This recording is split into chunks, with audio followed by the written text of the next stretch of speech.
Hey, what is up, guys? Welcome back to the Sunpire CCG.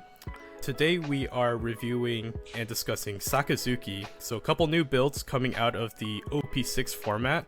So I am joined today by my lovely co-host Arvind.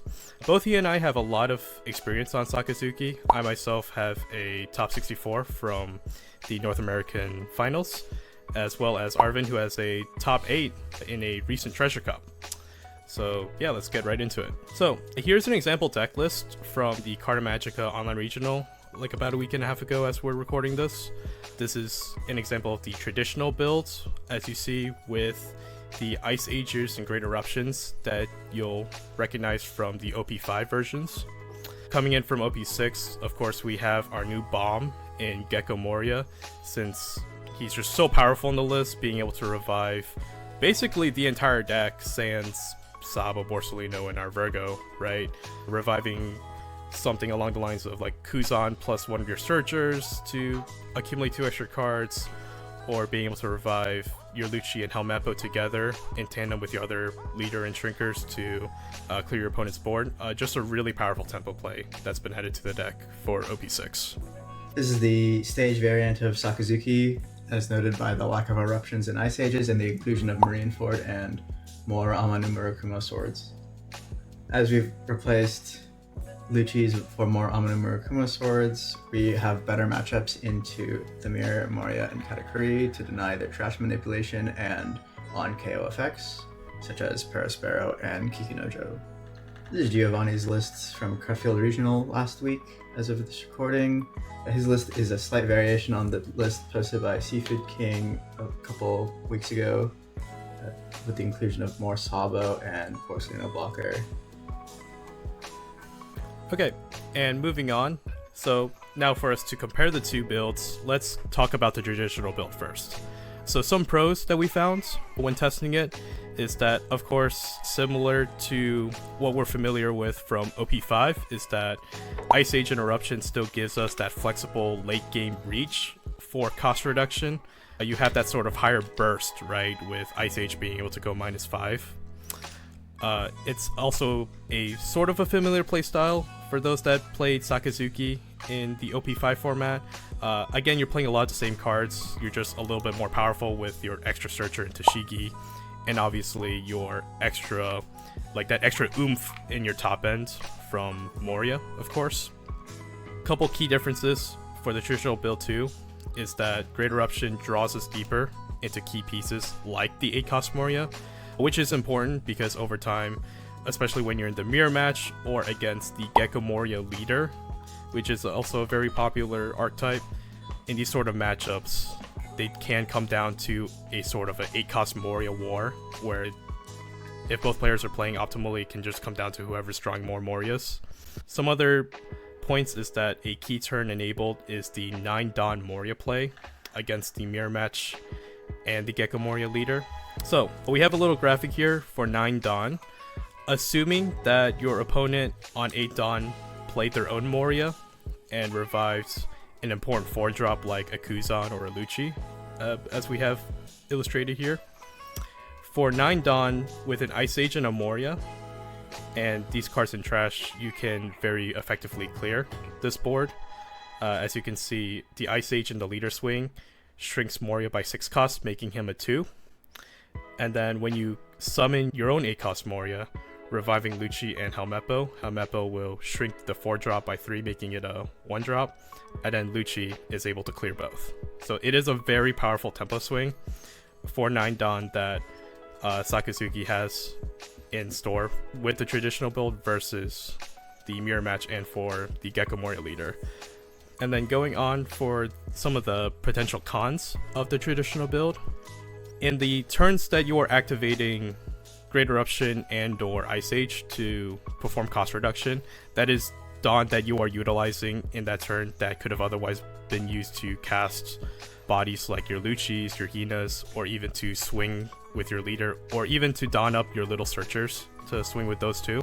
So that is a sort of an opportunity cost in a sense, because it is removing your ability to swing higher and potentially close a game out. And then another potential con for this format in specifically is that we're more are equally as reliant on Lucci as in the previous format to clear bodies, which is not necessarily that Lucci is a bad card per se, but it is a non-searchable card, and it KOs as opposed to bottom decking, which a lot of annoying pieces in the format right now don't really care if they're KO'd, such as the Thriller Bark pieces like Corona and Absalom, as well as for the Katakuri deck, we have, of course, Charlotte Parasparrow and Kikunojo, which both have the on-KO effects. By bottom decking these pieces, we can neutralize some of the advantage these decks obtain over the course of a game. Right.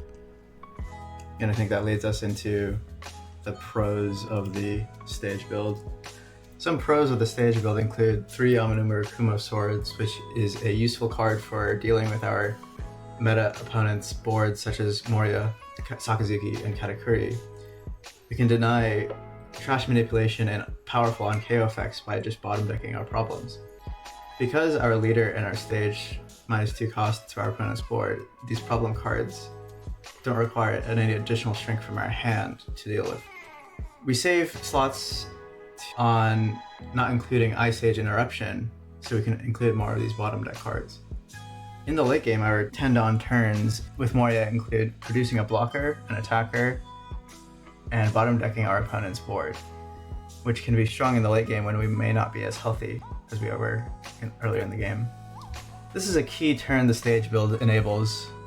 Normally, Sakazuki would have issue dealing with a 7-drop with 8-Dawn and producing a Moria, but because stage gives us an additional cost minus, we can use Lucci and Helmeppo to KO a 7-drop while producing an 8-cost 9-kite body.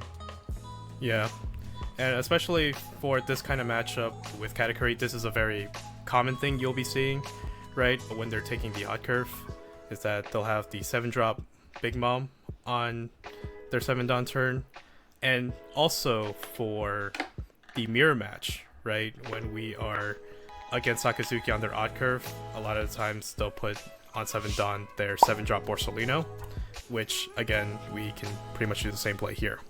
While our 8-Dawn turns may be strong into our opponent's 7-Dawn play, we exchange that for a weaker 9-Dawn turn into Moria boards, which include 8-cost Moria and a 4-cost character. Because of this, we do not have the opportunity to cleanly produce a Moria of our own on 9-Dawn. Another con of this build is that Navy HQ does not replace itself and potentially breaks our hand at later stages of the game.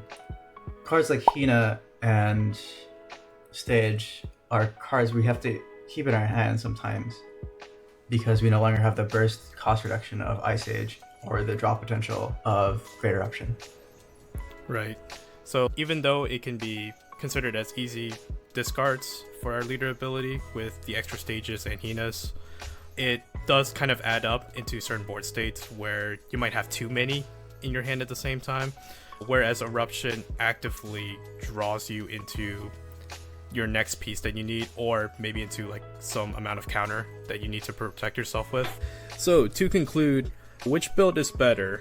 So we've gone through all the pros and cons that we were able to think of, and to be honest with you, I'm not totally sure.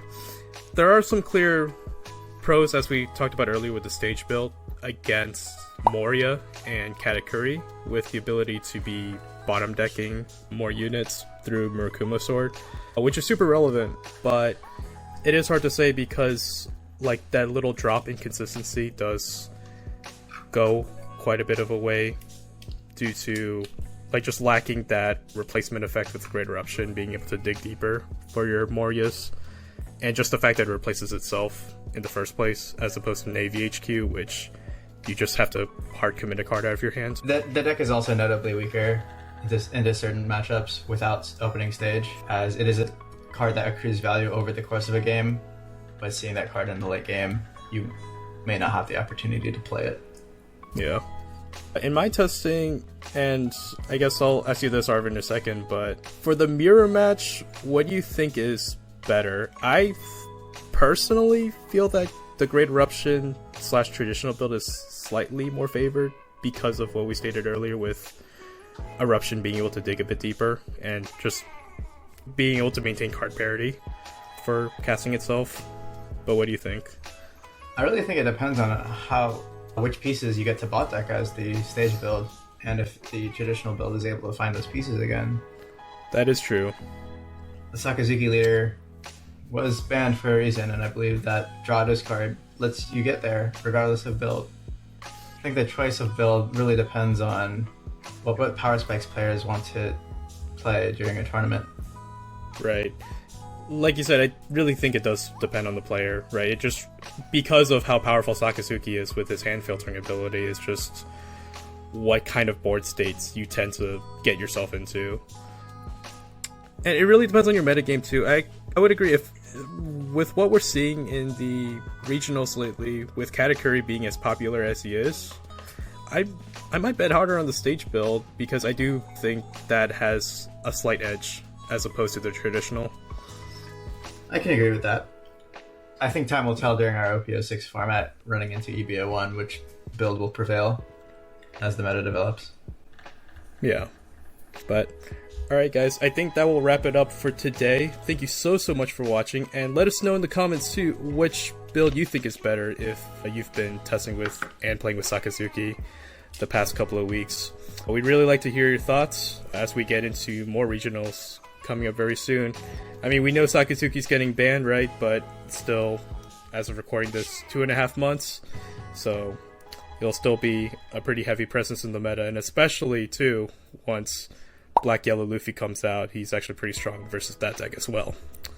So without further ado, remember to like, comment, and subscribe, and we will see you in the next one. Thanks guys. Cheers.